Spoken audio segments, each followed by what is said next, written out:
Bismillahirrahmanirrahim. Assalamualaikum warahmatullahi wabarakatuh. Waalaikumsalam warahmatullahi wabarakatuh. Selamat malam teman-teman. Om Swastiastu, Namo Buddhaya, salam salam salam, salam kebajikan.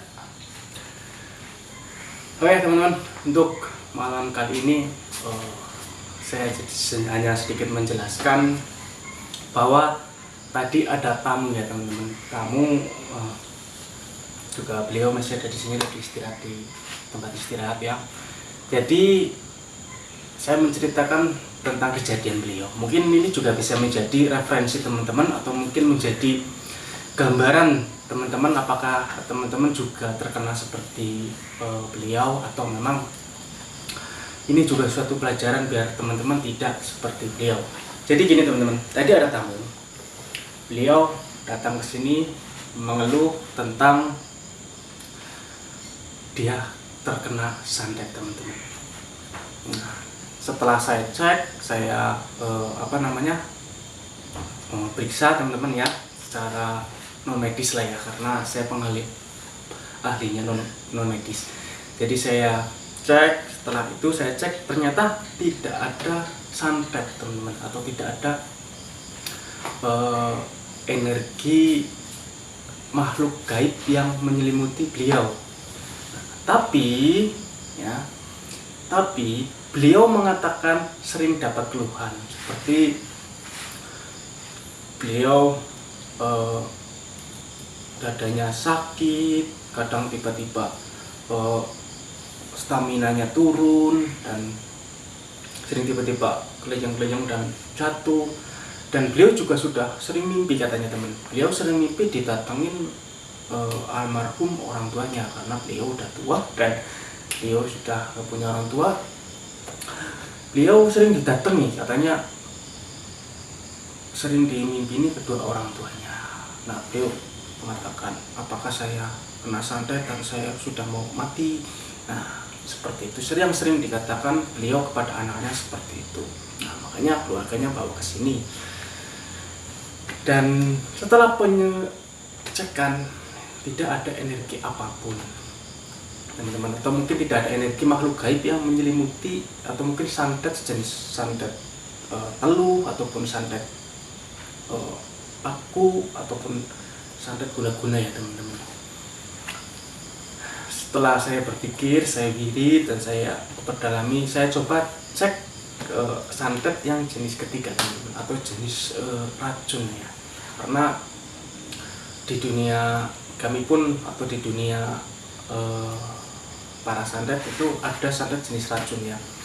Jadi jenis santet racun itu tidak bisa dibaca oleh medis teman-teman ya. Tidak bisa dibaca medis. Memang tidak sekaligus tidak spontan racun itu membunuh, tapi dia akan menggerogoti tubuh kita ya, atau mungkin menggerogoti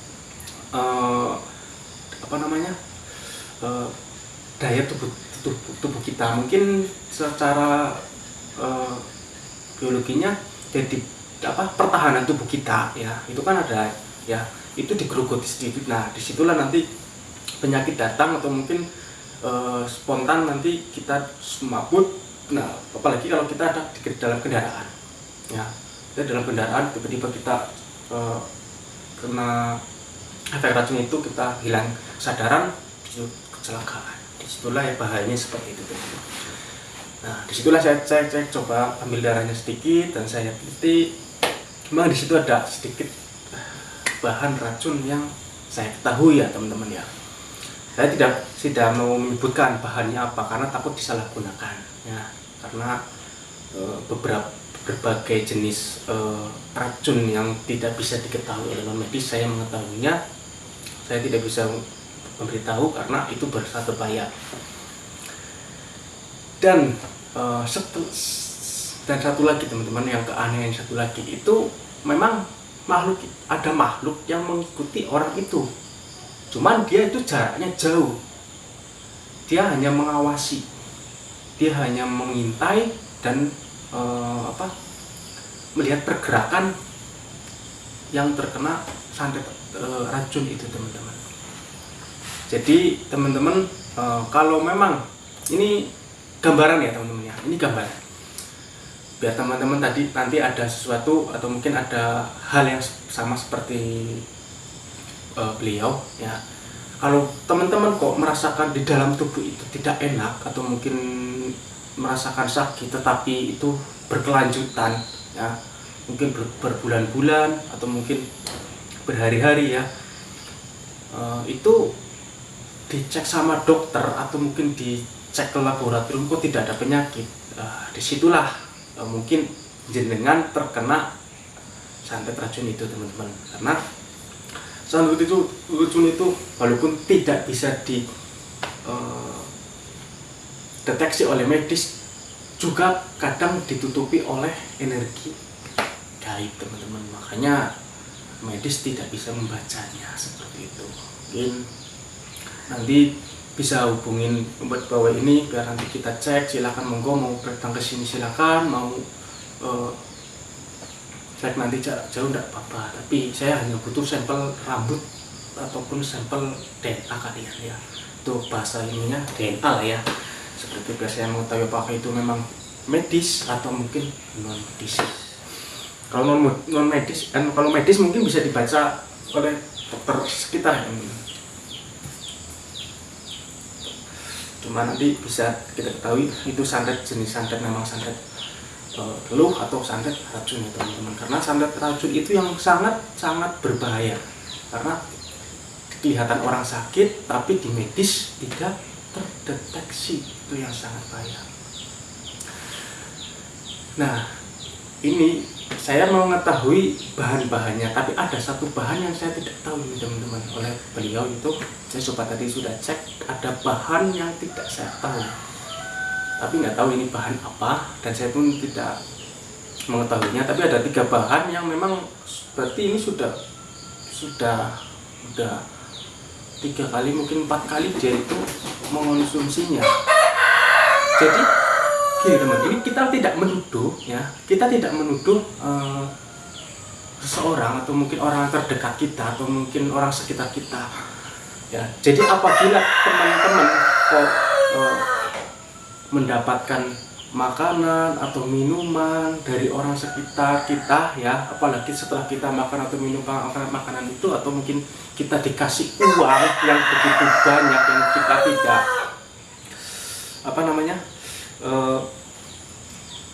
tidak dipikirkan oleh kita, kok ini orang ini baik banget, kasih uang kita banyak banget gitu ya. Itu bisa juga lewat perantara yang itu kita harus waspada ya.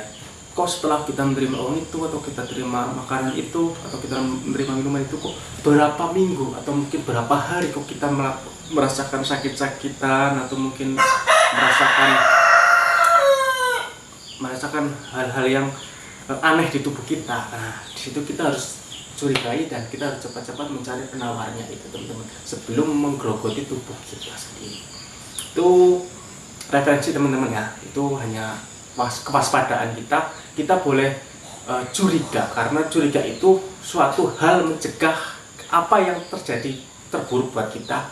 Tapi dalam buruk kita tidak boleh menuduh, karena menuduh itu adalah sudah dari bawah fitnah ya. Jadi curiga boleh karena untuk kebaikan kita, tapi kalau sudah menuduh itu sudah salah, karena itu sebuah menimbulkan fitnah nanti. Kalau memang benar itu tidak masalah, tapi kalau salah, nah itulah fitnah gitu ya teman-teman. Jadi memang ya, kita lanjut lagi ke beliau.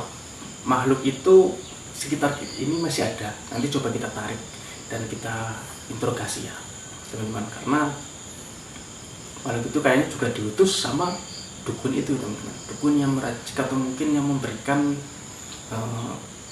bahan itu ke pelaku memberikan ke korban seperti itu teman-teman ya. Oke, pas kita tarik dulu itu, tutup dulu, nanti saya wiridan dulu buat ngikat makhluk itu.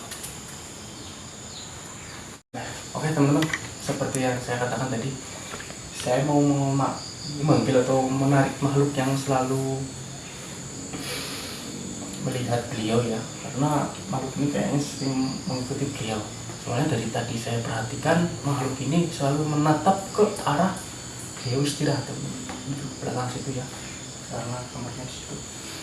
Coba saya tarik, apakah memang makhluk itu ikut campur dengan yang terjadi oleh bapak itu, atau kan makhluk ini memang makhluk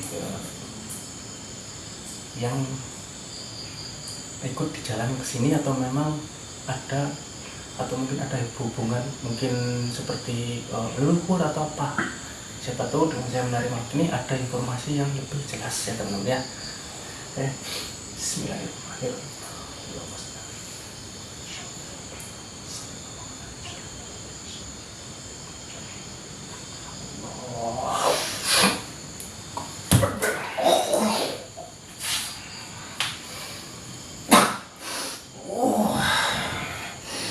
Assalamualaikum.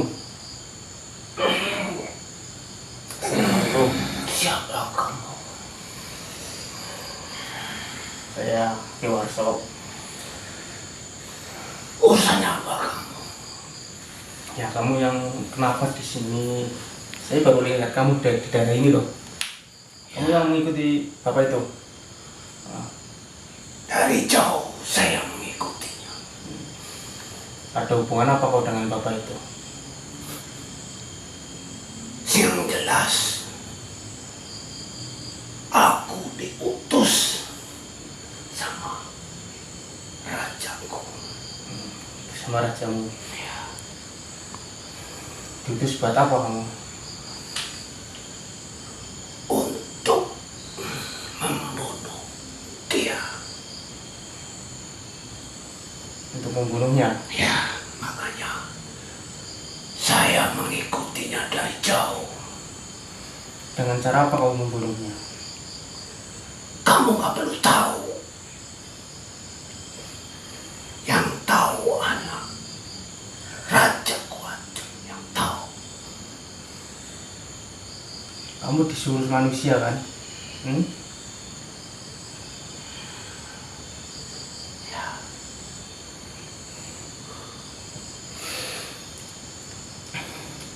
Dengan racun itu kamu membunuhnya?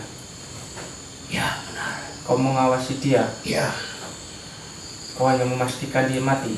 ya, Ya. oh ya. Beri penawarnya buat saya. Saya nggak bisa kasih tahu Anda. Kamu mau tahu penawar itu? Saya tidak mengetahuinya. Yang jelas saya diutus dari rajaku untuk membunuh dia. Seharusnya dia 40 hari dia udah mati. Tidak segampang itu.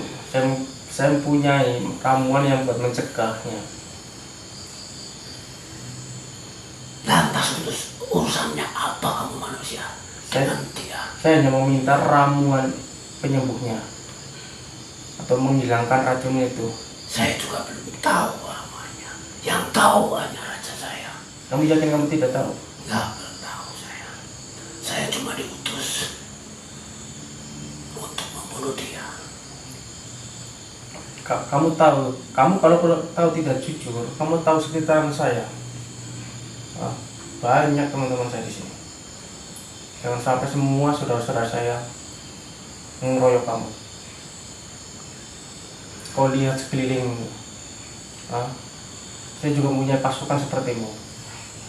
Ya, Jangan sampai kerajaanmu saya hancurkan. jangan dulu, jangan.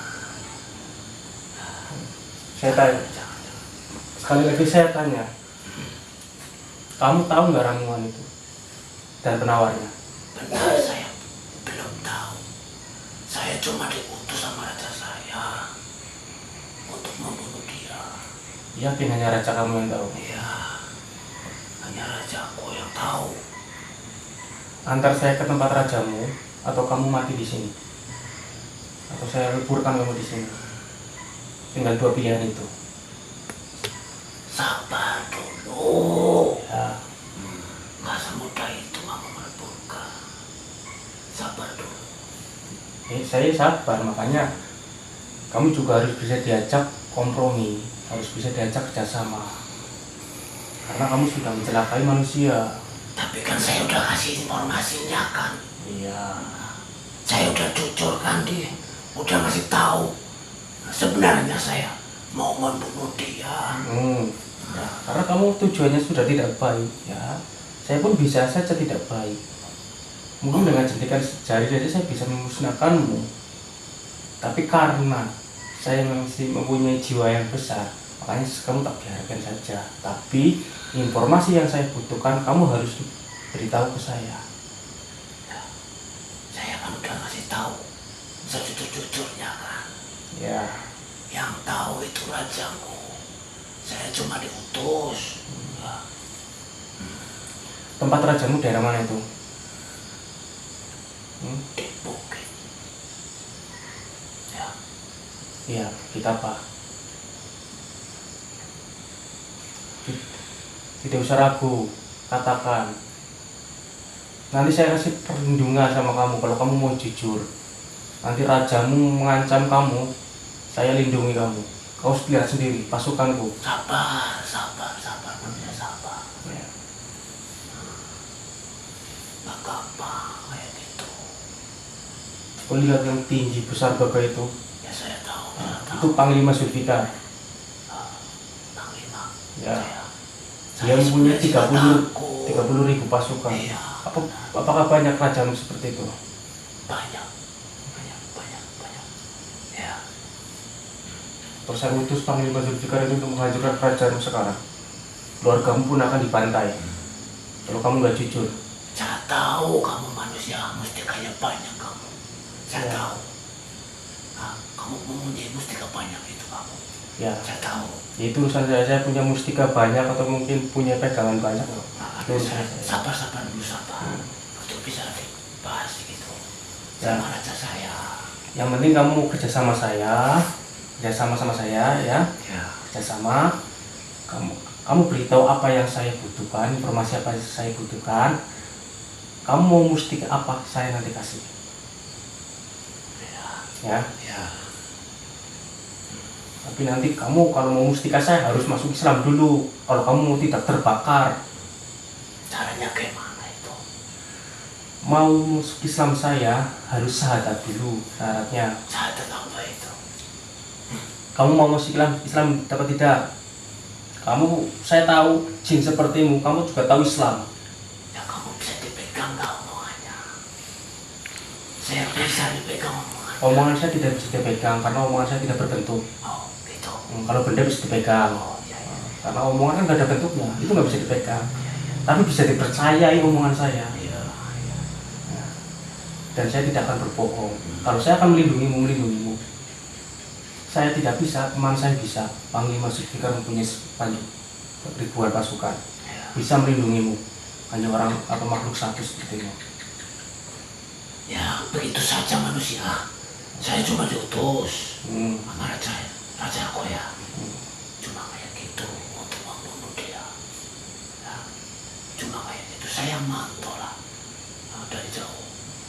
Ya. Ya. Nanti kalau kamu mau memang minta perlindungan saya dan mau masuk Islam, ikuti makhluk yang di belakangmu itu, yang tinggi besar, gagah itu, ya. Kau ikuti dia, nanti dia akan memberitahumu, menuntunmu atau membawamu ke tempat orang yang mau, makhluk yang mau memasukkanmu ke Islam. Kalau saya belum layak memasukkanmu ke Islam. Ya. Ikuti dia. Nanti kamu beritahu ke dia di mana lokasi kerajaanmu. Ya. Sudah, silakan temui dia.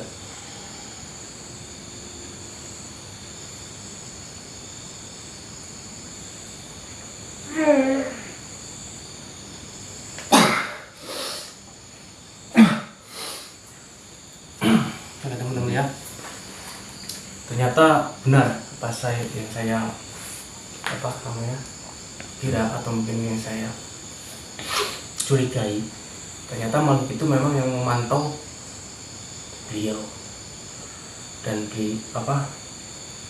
yang tahu ramuan penawar yang satu itu ya ternyata rajanya yang membuat. dan dia tidak tahu, apalagi yang mengasih atau mungkin dukunnya itu nggak mungkin ya, karena raja itu yang pasti yang tahu. Nanti coba kita tanya ke Panglima Zulfikar untuk menguak informasi. Kita serahkan ke beliau ya, karena beliau yang bisa menginterogasi atau mungkin lebih ahli untuk hal menanyai tentang tahanan ya. Seperti itu ya teman-teman. Kita istirahat dulu, ngopi dulu, nanti kita coba tanyakan ke Panglima ya.